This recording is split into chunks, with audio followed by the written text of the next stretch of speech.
उपस्थित असणारे सर्व मान्यवर तसेच या भागातले आमचे सहकारी राष्ट्रीय अध्यक्ष ज्यांना आज एक चांगली पदवी मिळाली असे आमचे अर्जुन भाऊ, आणि आज त्यांनी या कार्यक्रमानिमित्त अनेक पद वाटप देखील या भागामध्ये आयोजित केलंय आणि त्याबद्दल मला त्यांनी आमंत्रित केलं, त्याबद्दल मी दलित पांथर या संस्थेचे आणि सर्व सहकार्यांचे आभार मानतो।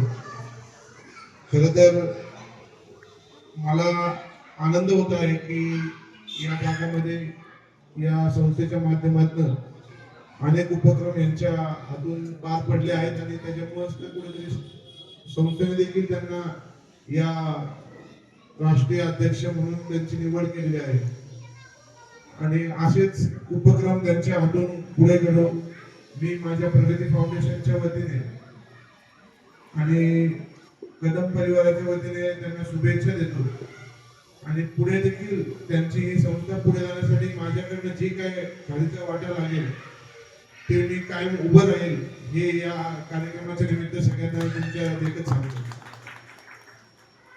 ही संस्था अनेक वर्षापासून आहे, मी लहान होतो तेव्हापासून मी बघतोय की ही संस्था या पुणे शहरामध्ये आणि सगळ्याच भागामध्ये त्यांनी कार्यरत आहे। म्हणजे नामदेव बाबांचं नाव जर बघितलं तर आम्ही लहान होतो तेव्हापासून ते खूप प्रसिद्ध होते, म्हणजे त्यांनी मला वाटतं निवडणूक देखील लढवली होती, बरोबर ना?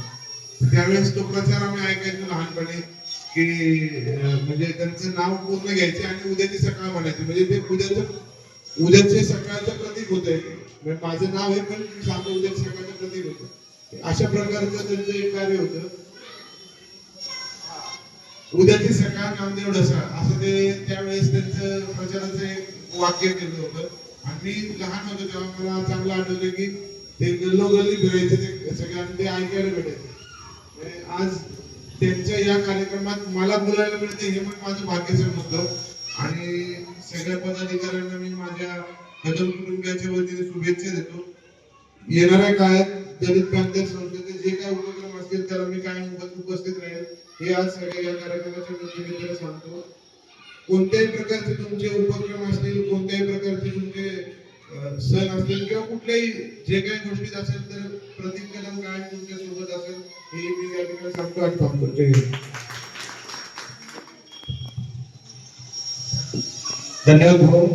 त्या अर्थाने जी संघटना करायची असते, चालवायची असते, त्यासाठी सगळ्यांचंच पाठबळ हे खूप आवश्यक असतं। एक व्यक्ती मध्ये पूर्णपणे संघटना नसते, तर ते सर्व टीम वर्क हे असतात आणि त्या टीमच्या माध्यमातूनच खऱ्या अर्थाने काम हे चांगल्या पद्धतीने होते।